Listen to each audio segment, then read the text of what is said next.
And so I said, why don't you eat the tomatoes? Oh my. This just in, a tag video has begun in our very own PlantTube.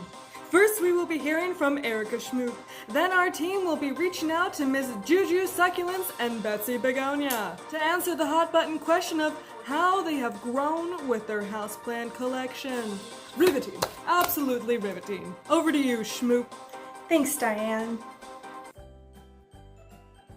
If you bring plants into your life, you need to develop some semblance of patience because they won't produce immediate visual results, which goes against what a lot of people want, which is immediate gratification.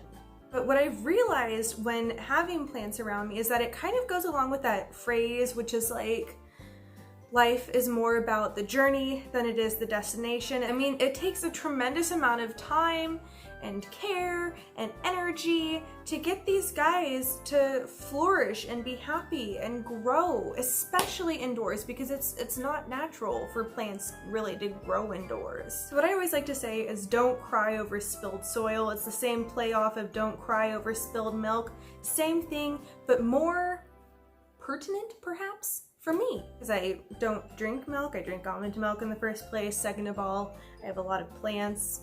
Anyways, caring for plants is messy. You get your hands messy, you get your clothes messy, you have to handle both good and bad bugs, as well as fertilizer and manures, and I think we both know what is in those. And all of those things combine in a way that sort of forces you to develop an entirely new skill set. That being said, things don't always work out. Everything on this planet has like a start and an end date, and the same is true with plants too. But it can be hard to lose a plant that you've invested so much of yourself into, or that you've had for so many years, because you essentially develop a history with it. I know, like my palm, for example, I would be crushed if anything ever happened to it, because I have like a sentimental attachment to it, similar to like what someone could feel towards like, you know, jewelry or like a fancy pair of sneakers. Before, I simply saw plants as plants, you know, like something to, I guess, liven up a barren interior as well as, you know, something nice for the exterior. I've always been surrounded by plants. I've always had like fruiting plants, vegetables, some sort of connection with them, but I didn't really think too much of it. Now I see it in an entirely different way, wherein it kind of connects everything to create this beautiful life. There are so many plant varieties, and it used for a whole wide array of different purposes. It's actually kind of shocking that plants aren't more popular in our culture today, considering how dependent we are on them and how amazing they are. I think it's so easy to get caught up in plants and to want like the rarest ones available and to feel like you never have enough. And while I would not complain about having, you know, a completely floor-to-ceiling indoor jungle with its own ecosystem, I find that it's also nice to have, you know, a more manageable amount of plants. I personally have found that slowly adding plants to your collection allows you to better understand your plants, but then also for you to understand your own limits for like what you can actually truly take care of. Because at the end of the day, it's not worth it to add plants to your collection if you can't take care of them. Going at a more controlled pace allows you to better understand your lighting conditions, what kind of humidity you're working with, as well as what time you're able to commit to your plants to make sure that they stay happy and alive. I used to be terrified of spiders, and while I'm not about to go jump into a bath full of them, I'm now able to appreciate what they do for my indoor garden. So just as some backstory, I grew up in a situation or an environment or surrounded by people who had the,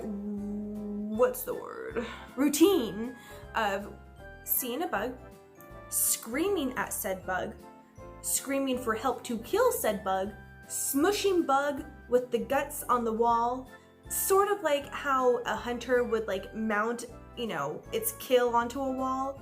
It was like that, but for insect guts. It was horrible, but it's what I thought was normal. But now I understand the value of some of them. I mean, of course, there are still some bad insects that are poisonous and whatnot that you should probably get rid of. But there are others that will actually help you with pest issues, such as the daddy longlegs, because they're omnivores.